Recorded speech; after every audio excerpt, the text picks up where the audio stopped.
Taas nga po ang kamay ng mga handa na. Taas po ang kamay.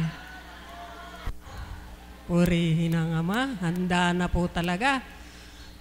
Tama po mga kapatid, sapagkat tayo po ay, kung hindi ako nagkakamali, nasa ikalawang yugto na ng paghahanda.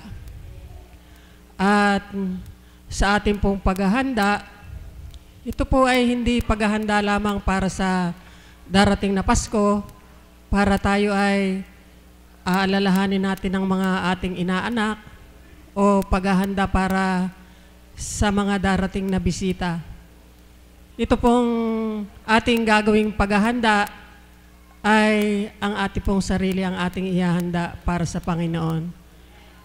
Taas nga po ang kamay ng mga lahat ng bago dyan. Lahat po ng bago. Purihin ang Ama. May mga bago. Welcome po sa inyo.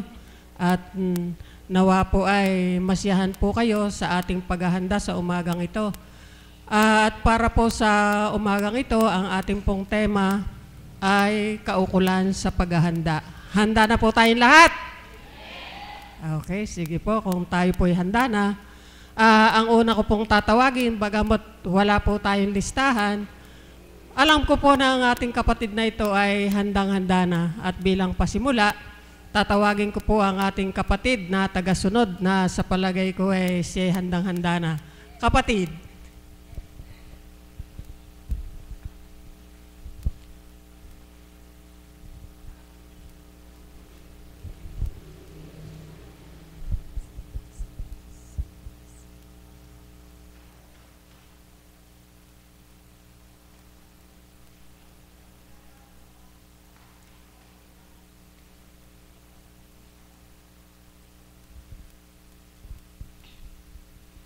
Muli po, magandang umaga sa tanghaling ito, sa mga alagad, sa pasyente, sa choir, sa tagasunod na katulad ko.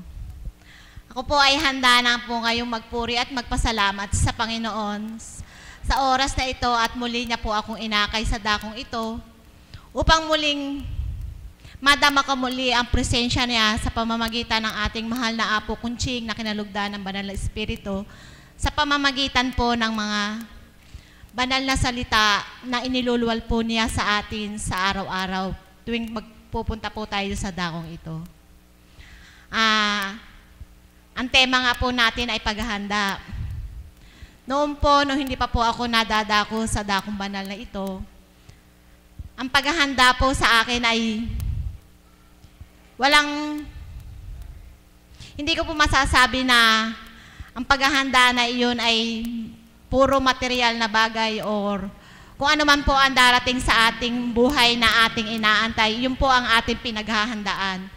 Subalit, nung ako po ay akayin sa dakong ito, dapat po pala sa atin, araw-araw ay lagi tayong handa sa ating buhay. Kung ano man po ang dumarating na pagsubok o pagdalisay o anumang karamdaman na ipinagkakaloob sa atin ng Ama, sapagkat doon po tayo niya dinarama kung palagi tayong handa o walang anumang katanungan sa sarili kung anuman po ang dumarating sa atin.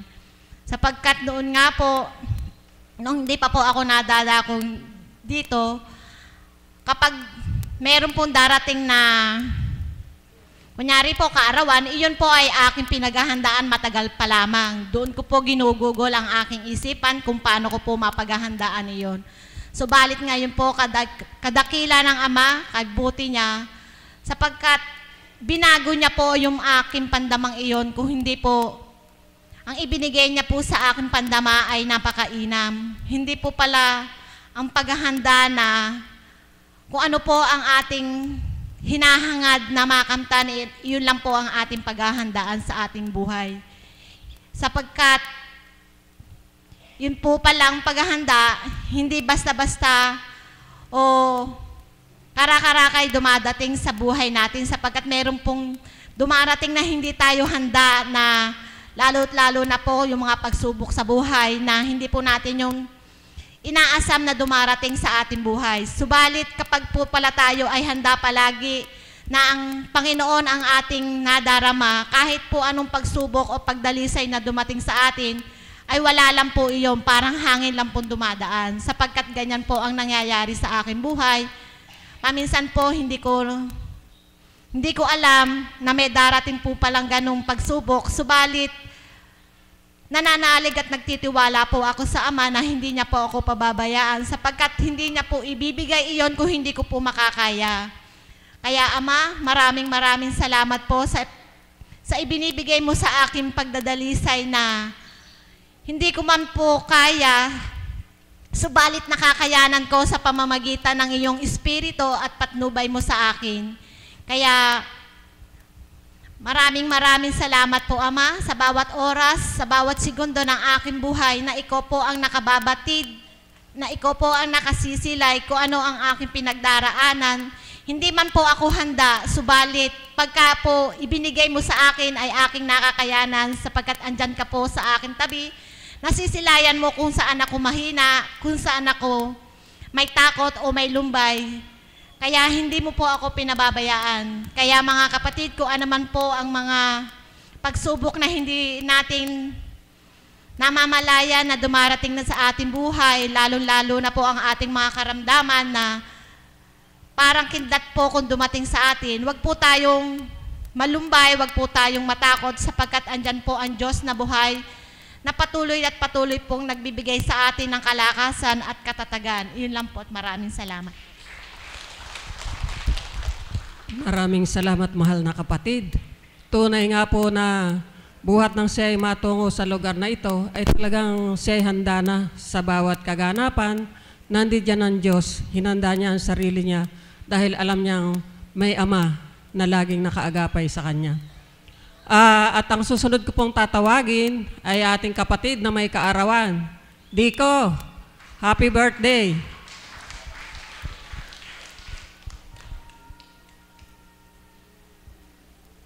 Palakpakan po natin para sa ating kapatid na may kaarawan.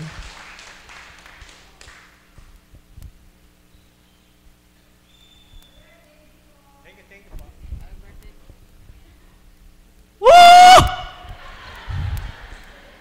Masaya po ba mga anak ng Diyos? Palakpakan po natin ating Panginoon. Ganyan po kabuti ang Panginoon sa buhay natin. Tayo po ay binibiyayaan. Una po sa lahat, magandang umaga po Lord Jesus. At kaya po, sa inyo pong lahat, mga kapatid kong mga alagad, choir, tigasunod, pasyente lahat po kayo, ay binibiyayaan ng ating Panginoon sa umagang ito. Buhay po ba ang Diyos? Kay sarap pong mabuhay sa piling ng Diyos na Ama. Biyayang binibigay sa atin pinagpapala. Lahat po tayo makakamit ng biyaya sa oras na ito. Ang ibabahagi ko po sa inyo, tama po yung temang sinabi ni Tita Mer. Dahil nung ilang araw pala, sinabi ko sa mga kasamahan ko ng mga alagad na sabi ko, paghahanda. Di po ba sinabi ko malo na ang paghahanda ang siyang ibibigay kong tema? Yung po nag-akma dun sa ginawang tema ngayon ni kapatid na paghahanda. Ito po siguro ang oras nito sa paghahanda ko na magbahagi sa inyo bilang kaarawan ko sa araw nito, December 1st, ang pagsilang ng ating Panginoon na ginugunita natin ngayong 25 ng December. Paghahanda sa kanyang pagsilang at paghahanda kung paano tayo na sa kanyang anak na ginamit na binabari ito sa lupa upang tubusin ang sanlibutan sa ating mga kasalanan at naparito siya para sa mga kasalanan ng tao. Kanya ang paghahanda ng tao ay napakahalaga po ng paghahanda ng bawat isa sa atin. Hindi lang po sa mga pampisikal na kailangan ng tao, kundi po sa pang-espiritual ng ating buhay upang makamta natin ang buhay na walang hanggan. Yan po ang dapat nating paghahandaan. Ang pampisikal na paghahanda sa buhay ng tao, temporary lang po yan na dumarating sa bawat isa sa atin. Kung paano tayo naghahanda sa ating mga kaarawan, sa ating nagaganap na piyesta o anumang bagay na pinaghahandaan natin. Yan ay pansamantala po yan na nagaganap sa ating buhay. Pero ang pinaka-the best po natin paghahandaan, yung pagbabalik ng ating Panginoon dito sa ating buhay. Ano po yung pangalawang pagbabalik ng ating Panginoon?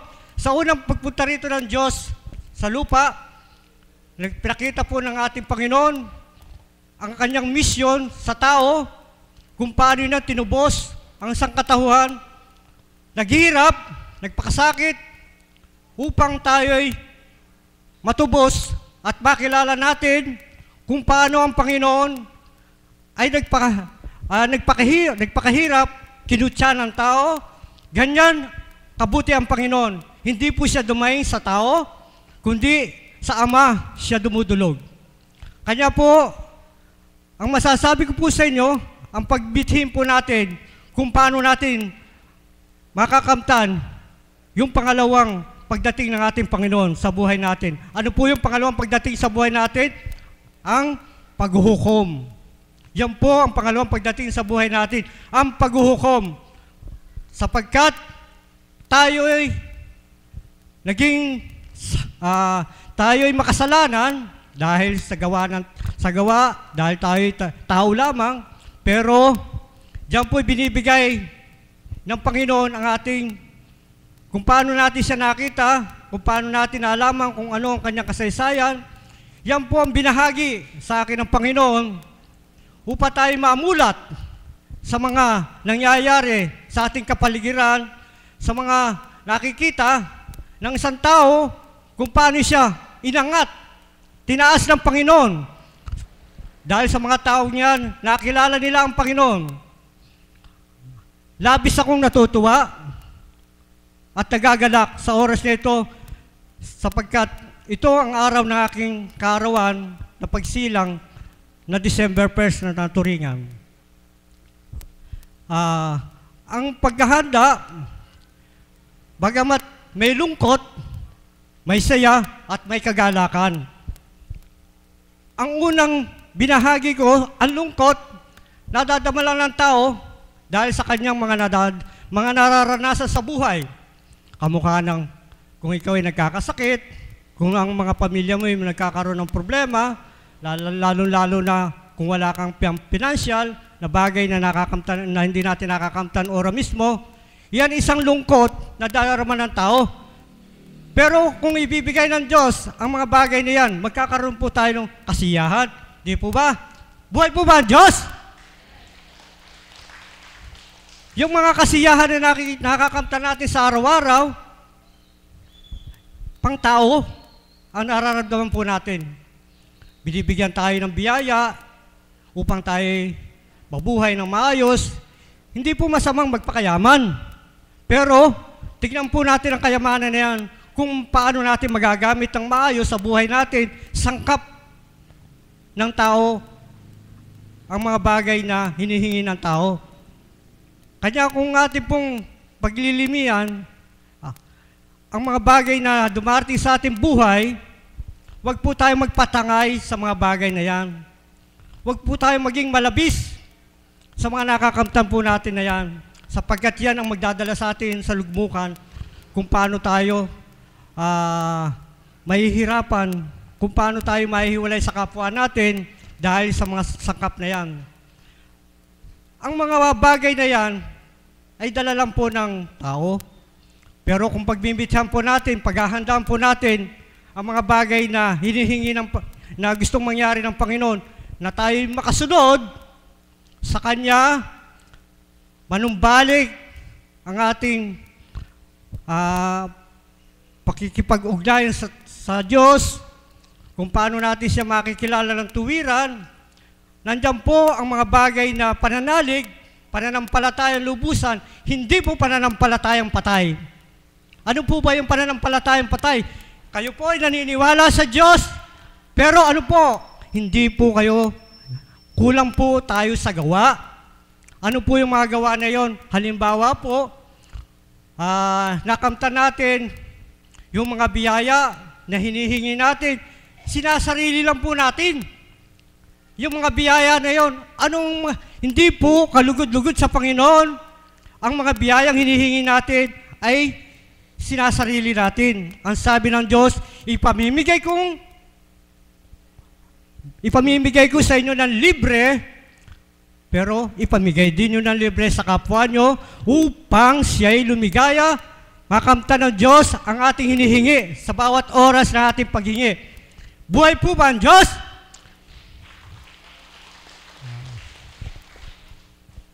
Sa kanya po, sabi ko nga po, meron po akong ibabahagi sa inyo ngayon na kung paano ang paghahandang ginawa ko dahil sa aking suliranin at problema. Ito ngayon ko lang po ibabahagi sa inyo dahil nagkaroon po ng katugunan ang nangyari sa akin sa araw na ito. Meron po kaming konting problema, konting tampuhan ng aking pinsan. Wala pong iba yung si Merlin Pamshop na pinsan buo ko po, kapatid yung tatay ko, at saka tatay niya magkapatid, at saka si Nanang Paring na magkakapatid po yan. Nung una po ako nagtatrabaho sa kanya, bagamat patuloy po yung biyayang dumarating sa akin, pero nagkaroon po ng hadlang yung mga bagay na hindi namin pinagkaunawaan. Ngayon po, sa dumating po yung mga nakaraang 2010, nung mangyari po yun, nagkaroon po kami ng problema, nagkakaso, nagkadimandahan, pero dala po ng pang-physical na pangyayari. Yung po ang kalayuan sa Panginoon at sa tao. Umiral po yung bilang tao nung panahon na yon, como nakilala ko man po ang Diyos, pero yung pong tinatawag na pananampalatayang patay. Hulang ako sa gawa dahil nga doon sa nangyari na yon, nagkaroon po ng alitan ang aming pamilya dahil sa ganung problema. Pero doon sa dala po ng pangyayari, naayos po yun. Nagkaroon po ng ngayon, idinulog ko po kaninang ilang buwan po, ilang taon yung nangyari na yan, 2010, halos nasa 4 years na po siguro ngayon. Kanya nagkaroon po ng katugunan na dinulog ko sa Panginoon na bigyan mo ako ng panahon o takda o kalooban ng Diyos kung kailan kami magkakaayos ng aking pinsan. Siguro po nung mga halos nakakarang araw yung aking amay na tatay niya sinabi sa akin, Lole, mag-ayos kayo ng pinsan nyo dahil yan naman pang-alitan na hindi naman dapat magtagal. Sabi ko, sige po, darating po kako takda na sa oras na yun, ipagkakaloob ng Diyos kung ano ang karapat dapat na mangyari.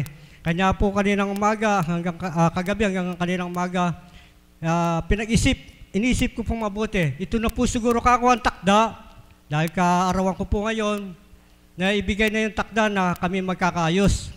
Dinulog ko po kaninang maaga po akong pumunta rito, dinulog ko sa ating divine, sa ating Lord of Pardon. Taintib ko po akong nanalangin na sana po wala na pong magiging balakid o magkakaroon ng kasagutan ng bawat isa sa amin.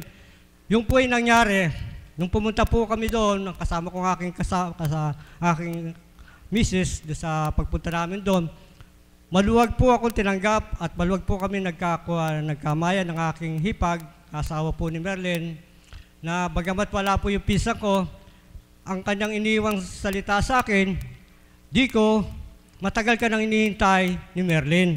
Ikaw lang ang hindi makapunta rito dahil nga doon sa mga nangyari. Pero sa kanya, wala na po yun. Ang sabi ko, kako, bagamat kako, hindi man ako nakapunta rito ng mga nakararang taon o buwan, meron pong nagiging balakid sa aking kaisipan, sa aking puso. Kasi marami pong damdamin na sa tao pag nasaktan, medyo sumasariwa po kung minsan. Pero sabi ko nga, ako'y nagsasalita sa mga kapwa ko dito na magpatawaran. Pero ang puso ko, meron pa palang tinik na dapat mabunot. Yan pong tinik na yan ay binunot kaninang umaga ng ating Panginoon. Kaya napakaganda ng binigay sa aking paberde ng ating Panginoon sa buhay ko. Na nagkaroon ng katugunan, ang aking panalangin, ang aking inihingi sa Panginoon na magkaayos po kami. Kaya siguro po mamayang hapon, pinababalik po ako para totally makausap ko po siya ng personal. Sabi nga nung asawa niya, Digo, gusto mo bang makausap sa cellphone? Hindi na kako. Gusto ko, personal ko siya makausap at magkita kami ng maayos na wala na po yung mga alitan, mga kuwan. Maayos po kami magkaharap ng aking pisa. Yung po ang magandang nangyari po sa araw nito. Kaya nagpapasalamat ako sa Panginoon na sa mga hinihingi ng bawat isa sa atin, huwag po kayong magmamadali. May katugunan ang bawat bagay na hinihingi natin sa Panginoon. May takda na magaganap. Kanya ito po ang sinasabi ko sa inyo, lungkot, saya, at galak. Ito ang huling hiningi ko sa Panginoon, yung kagalakan ng aking puso na minimithi ng bawat isa sa atin. Ano man ang mangyari, kasama natin ang Diyos. Buhay po ba ang Diyos? Salamat sa Diyos at ako'y dininig niya. Ang huli ko pong pagbabahagi sa inyo, isang awitin na aking ibibigay sa pamamagitan ng ating kapatid na Tita Mirna. Kala niyo ako, ha?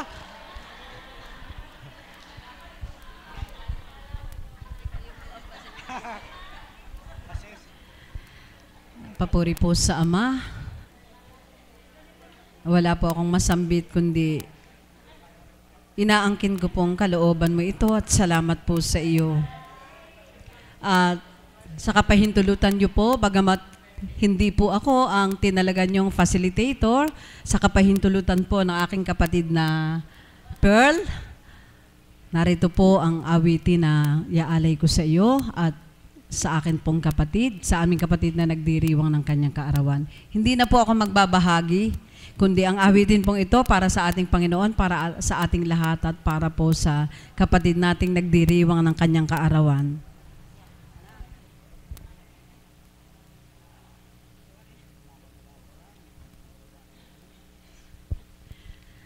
Maganda po yung tema ni bagamat hindi po ang kapatid na Pearl ang tumawag sa akin, inaangking ko po na niloob ng Ama, kaya po sa ganda ng tema ng kapatid na Pearl, gusto ko pong ibahaging kapiraso. Ano po, sa unang buhay, sa akin, ang paghahanda ay yung pong paghahanda ng tahanan, paglilinis ng bahay, kung may okasyon, maghanda kung may kaarawan, maghanda kung may kapistahan, ihanda ang mga magagarang kasuotan kung may mga okasyon na dadaluhan. Yaon po yung mga paghahanda sa akin. Subalit ngayon, nang makilala ko ang Diyos, ang naging damdamin ko ay paghandaan ang bukas, yung talagang takda ng Panginoon upang makapiling ko siya sa kaluwalhatian kapag binawi niya na yung pahiram na buhay sa akin. Kaya po ngayon, sa pamamagitan ng pagtupad sa mga mabubuting bagay na kaloob niya na naway magampanan ko nga patuloy, nais kong ialay kung anong mayroon ako. Nais kong ibigay sa Panginoon kung ano yung mayroon akong maibibigay sa Kanya. Amen po ba?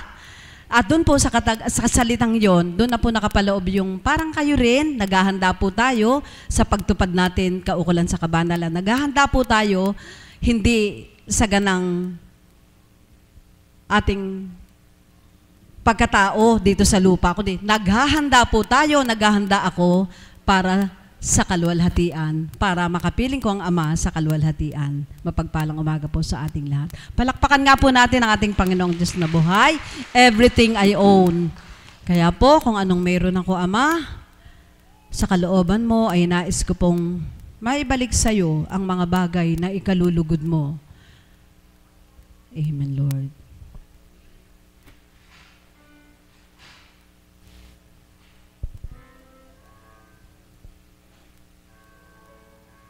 At kung paano sa kalooban mo nga po, Ama, tinawag mo ako sa pamamagitan ng kapatid na nagdiriwang ng kanyang kaarawan para sa iyo, Dikong.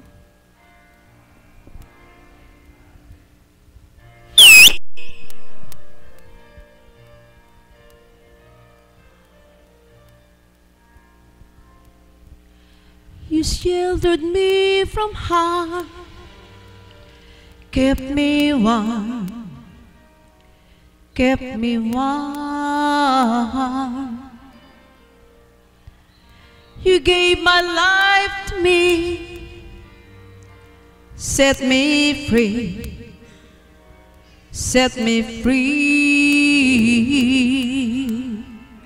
The finest years I ever knew were all the years I had with you, and I would give everything I own, give up my life, my heart, my home, and I would give everything I own just to have you back again.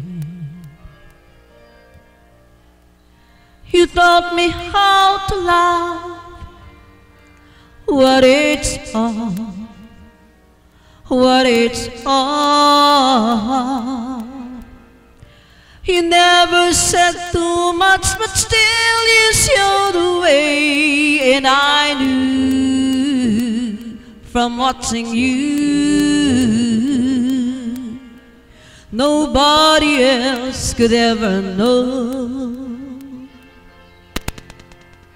the part of me that can't let go, and I would give everything I own, give up my life, my heart, my home, and I would give everything I own just to have you back again. Is there someone you know, you're loving them so, but taking them all for granted? You may lose them one day, someone takes them away, and they don't hear the words you long to say, and I would give everything I own, and I give up my life, my heart, my home, and I would give everything I own just to have you back again.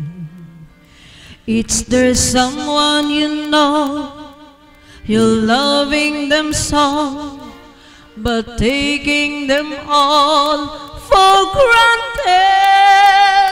You may lose them one day, someone takes them away, and they don't hear the words you long to say, and I would give everything I own, give up my life, my heart, my home, and I would give everything I own just to have you back again, just to have you once again. Thank you, Lord. Salamat po.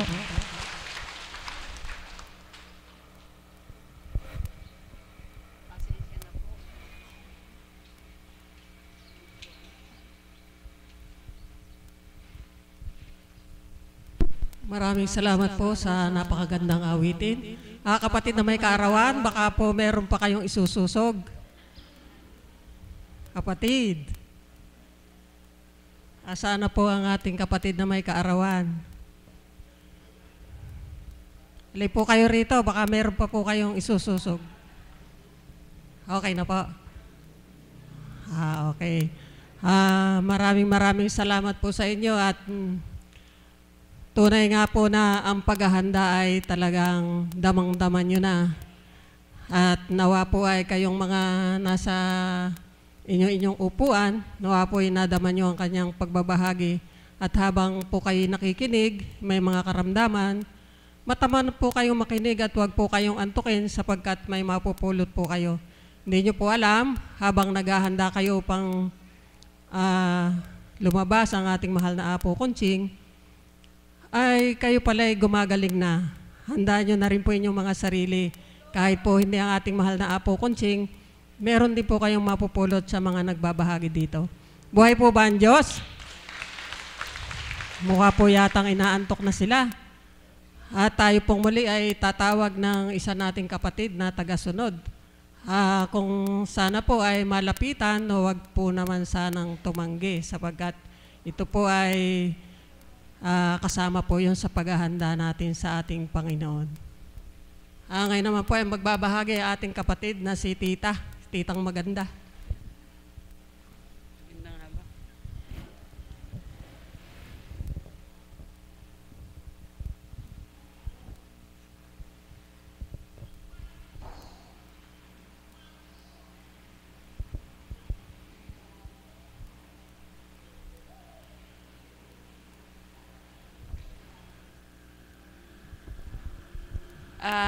Magandang umaga po sa ating lahat. Ang tema po ay paghahanda. Ano nga po ba ang kahulugan ng paghahanda sa aking buhay? Ang paghahanda po sa dati ko pong buhay, ang paghahanda po na nalalaman ko ay yung kapag po may birthday, may piyesta, abalang-abala tayo sa paghahanda. Magpapasko, abalang-abala po tayo. Pero ang hindi ko po batid sa buhay ko noon, ang paghahanda po pala ay isang mahalaga para sa ating lahat sapagkat ngayon nga po, sabi nga po ng kapatid natin ay pangalawang yugto na ng ating panahon.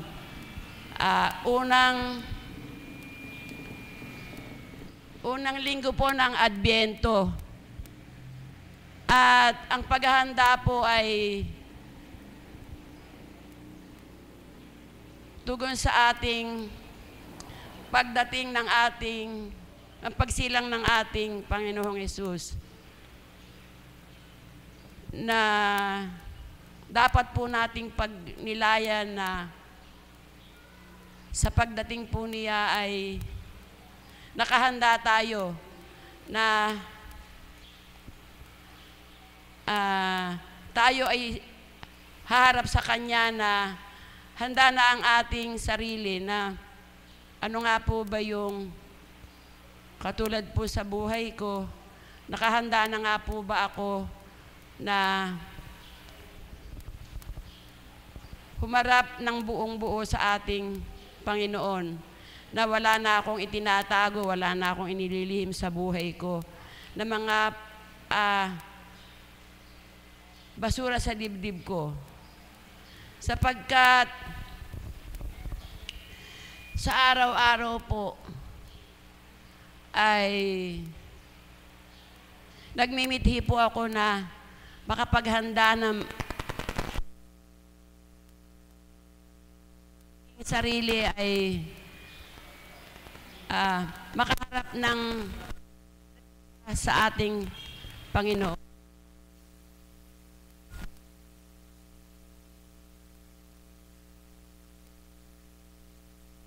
Ang paghahanda ay ating pong isa puso sapagkat sa araw-araw po na ating pakikibaka at pagharap sa ating buhay ay kailangan na pong ngayon na natin panahon na para magbago tayo ng ating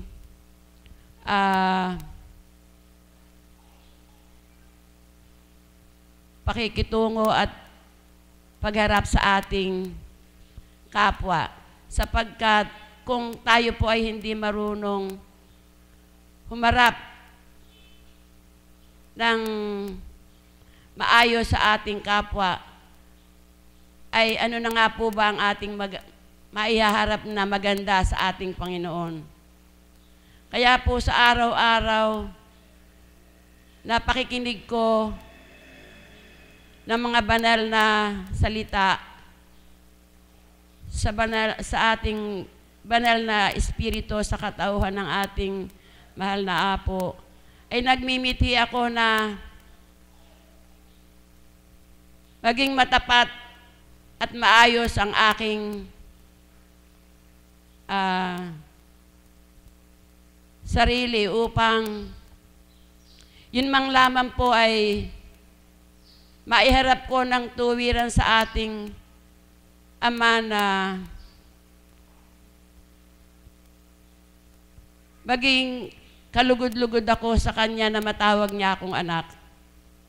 Sapagkat sa buhay ko po talaga, marami po akong mga bagay na hindi kalugod-lugod sa ating Panginoon.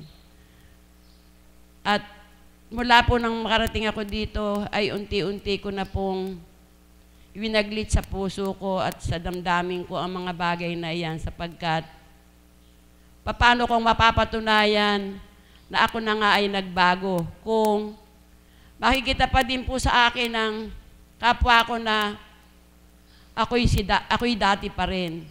Kaya po hindi man po ako lubusang bago pa at lubusang wala nang mga hinanakit sa puso, ay nagsusumika pa rin po ako na ito ay lubusan ko ng matanggal sa aking buhay. Sapagkat mahirap po ang ikaw ay maraing kinikimkim na damdamin sa iyong puso na palaging hindi ka makatulog dahil mayroon ka pang nasa sa loob. Sapagkat sa araw-araw po na ginagawa natin, sa tanggapin natin sa hindi, sa hapon po na pagtulog natin, ay naghahanda na rin po tayo kung paano tayo lilisan dito sa mundo. Kaya hindi po natin alam kung anong oras at anong araw talaga kung hanggang saan tayo. Kaya po ako ay nagsusumakit at nagsusumikap na makapaghanda sa aking buhay at maisabuhay ko ang lahat ng aking naririnig sa dambanang ito sa katauhan po ng ating ng banal na espiritu sa katuhan ng Apo Kunching. Yun lamang po at magandang umagang muli. Maraming salamat po, mahal na kapatid. At siya po ay maraming pinaghahandaan sa kanyang sarili simula nang madako siya sa lugar na ito. Kagaya po ng ating kapatid na may kaarawan, na kung inyo pong napagnilayan, ang kanya pong isa pang pinaghandaan ay ang siya ay makapagpatawad. Napakahalaga po yun na tayo magpatawad, kaanak man natin, kapitbahay man natin, o sino man tao na ating kagalit, dapat po ihanda na natin ang sarili natin na sila'y patawarin, sila'y ating mahalin, sila'y ating unawain. Ihanda rin po natin ang ating mga sarili na tanggapin natin ang Panginoon sa ating buhay. At para po higit na lumawak at inyong lubusang maunawaan ang ating tema, ay tinatawagan ko po ang ating kapatid na si Mami Beth.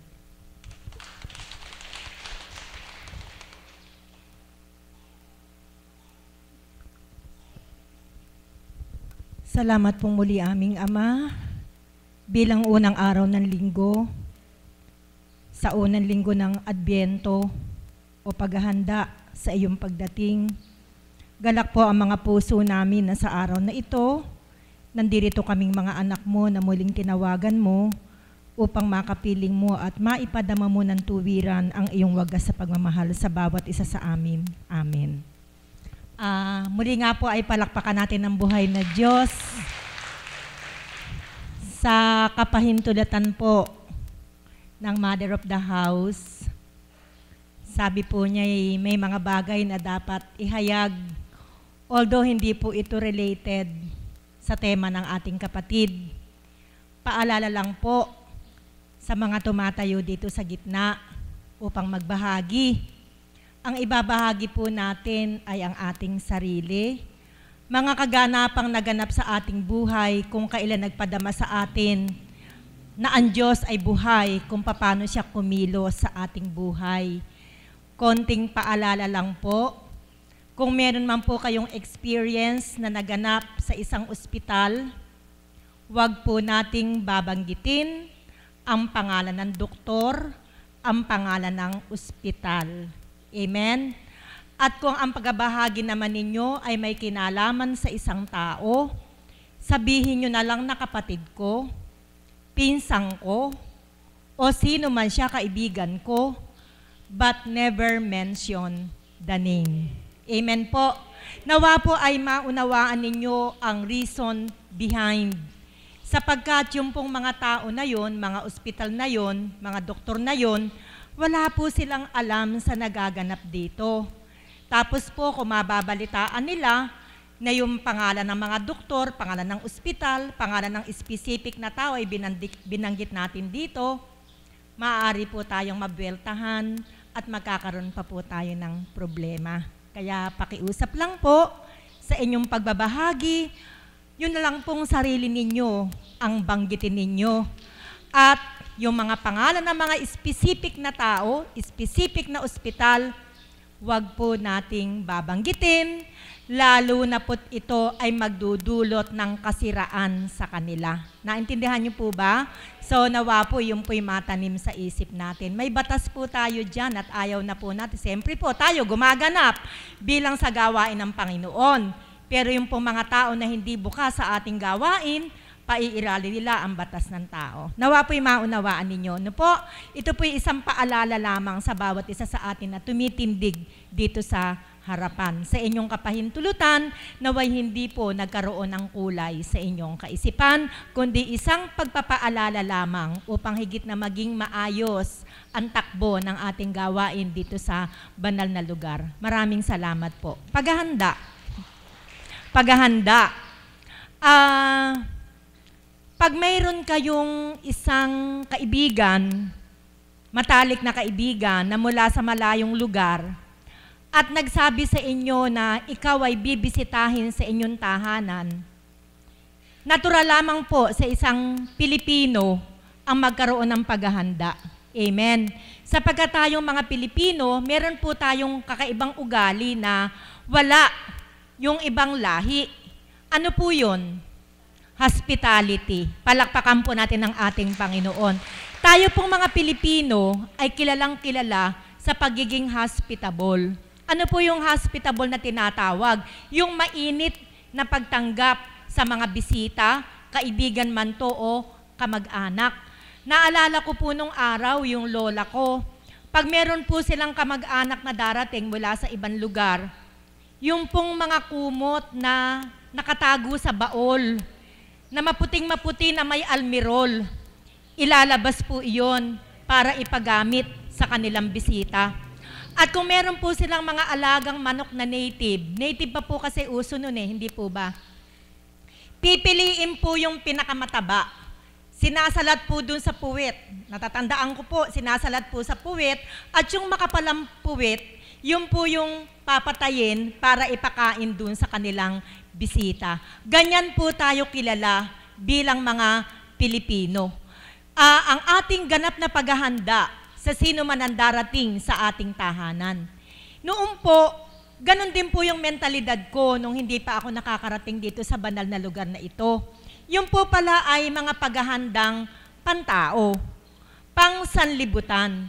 Itinuro po sa akin sa banal na lugar na ito na ang paghahanda ay hindi lamang dun sa mga taong darating sa ating tahanan, hindi lamang sa paghahanda sa ating sarili sa mga iba't ibang okasyon, kundi ang paghahanda ng ating sarili sa pagdating ng ating Panginoon. Palakpakan po natin ang ating Panginoon.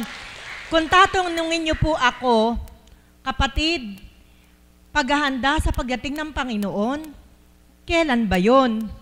Hindi ko po kayang sagutin. Ang maisasagot ko lang po sa inyo ay, ewan ko.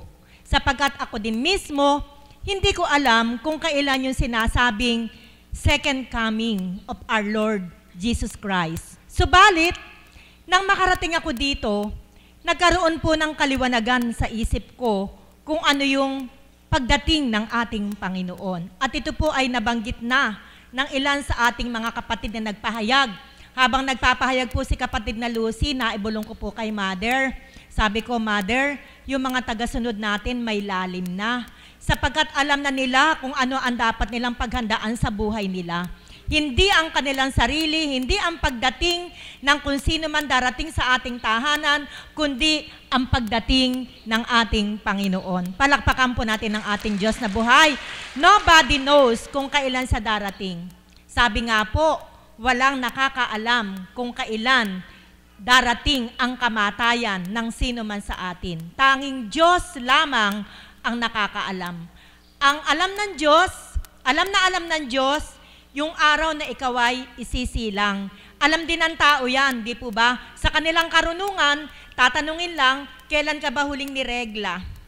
Tapos, count back 3 months and add 7 days to the day of the last menstruation. Tandang-tanda ko po yan, tinuro po sa eskwelahan yan. Kaya lang, kung minsan, sumosobra. Minsan, lumalabis, minsan kinukulang, pero nanduroon pa din sa ine-expect mong araw na pagluluwal. Subalit, ang kamatayan, wala talagang nakakaalam. At iyan po ang dapat nating paghandaan upang anumang oras na dumating, nakahanda tayo at alam na rin natin, may clue na rin tayo sa ating sarili kung saan tayo paroroon. Napakalungkot po naman sa buhay ng isang nilalang na eka nga po ng matatanda, papalubog na yung araw, wala pang nagagawang paghahanda. Ano ang ibig kong sabihin? Yung matanda ka na, subalit until this time na ganito na yung edad mo, wala ka pang nagagawang paghahanda sa sarili mo para kung biglang bawian ka ng buhay, at least ikaw sa sarili mo, alam mo, may clue ka kung saan ka pupunta. Amen po ba? Kaya tayo po sa ating sarili, tanungin po natin, sa edad ko na to, kayo mga bata pa, kami matatanda na, sa edad ko na to, ano na bang paghahanda ang nagagawa ko para anumang oras na dumating ang Panginoon sa buhay ko, at least may clue na ako kung saan ako pupunta. Mga kapatid, kung hanggang sa sandaling ito, nabubuhay pa rin tayo sa kadiliman, anong paghahanda ang nagaganap sa atin? Alam niyo po, ang lugar na ito, isang napakagandang venue para tayo po ay makapaghanda sa ating sarili. Bakit po? Sapagkat dito po tayo tinuturuan. At ang guro natin ay hindi basta-basta tao. Hindi basta-basta tao lamang. Ang guro natin dito sa lugar na ito na magtuturo sa atin ng tamang paghahanda ay walang iba kundi ang ating Panginoon, ang banal na Espiritu sa katauhan ng ating mahal na Apo Kunching. Kaya lang mga kapatid, ito po yung nakalulungkot. Diretsahan na tayong tinuturuan ng Panginoon, subalit hindi pa rin tayo natututo. Kaya't ang sabi siguro ng Panginoon, mga anak na tinitipon ko sa banal na lugar na ito, ang hihirap niyong turuan. Ano ba kayo? Slow learners ba kayo? O mentally retarded? Yun siguro gustong itanong ng Panginoon sa atin. Sapagkat kung tayo ay nasa average man lamang, hindi man maging above average ang ating pag-uusap at damdamin, dapat mga kapatid, meron na tayong natututunan bilang paghahanda sa pagdating ng ating Panginoon. Kaya kung tayo po ay bibigyan ng grado ng Panginoon tungkol sa paghahandang ginagawa natin, siya lamang po ang makapagbibigay ng tamang rating kung ano na bang paghahanda ang nagagawa ng bawat isa sa atin. Kahit tayo mismo, hindi natin masasabi na, Lord, pwede na sa akin ang 85%. Tayo mismo, hindi natin masasabi yung rating natin sa ating sarili. Bakit? Sapagkat kung magkaminsan, ang akala mo'y tama, hindi pala tama sa ating Panginoon. Halimbawa, bibigay po ako ng halimbawa. Lord, pwede na po sa akin yung 85%. Kasi panahon ng Pasko ngayon, ako naman ay mapagbigay. Akala mo okay na sa Kanya. Subalit, ano ba yung purpose ng pagbibigay? Baka naman yung purpose mo ng pagbibigay para tumanyag ka lang. Pasado ba yun sa Panginoon? Hindi po pasado yan sa Panginoon. Ang sabi nga ng banal na Espiritu sa kanyang paghahayag, ang pagbibigay ay dapat na may kalakip na pagmamahal. Kung walang pagmamahal at napipilitan lamang dahil meron kayong ibang intensyon kung bakit kayo nagpapamigay, hindi pa rin kalugod-lugod sa amayan. Kaya mga kapatid, tukat ang aking pagbabahagi, tayo na po mismo sa sarili natin. Sa edad kong 50, sa edad kong 60, sa edad kong 70, sa edad kong 80, o meron bang 90 pa, ano na bang paghahanda ang nagagawa ko sa tulong ng Panginoon upang kung siya ay dumating sa kanyang muling pagbabalik, aakayin niya ako patungo sa kanyang kaharian. Magandang umaga po at maraming salamat. Salamat po, mahal na kapatid. Naunawaan na po ba natin ang tunay na paghahanda? Buhay po ba ang Diyos? Tama po siya. Kailangan po ay ang ating sarili, ang ating handa para sa Panginoon sa pamamagitan ng pangunawa sa ating kapwa. Ano man ang kasalanan ng ating kapwa, ihanda natin ang ating sarili na sa tuwin ay sila'y ating patawarin. At ihanda natin ang sarili natin na matutunan natin na kilalanin lubos ang Panginoon na nagbigay sa atin ng buhay. At maraming pong salamat sa lahat ng mga nagbahagi at ang lahat po ay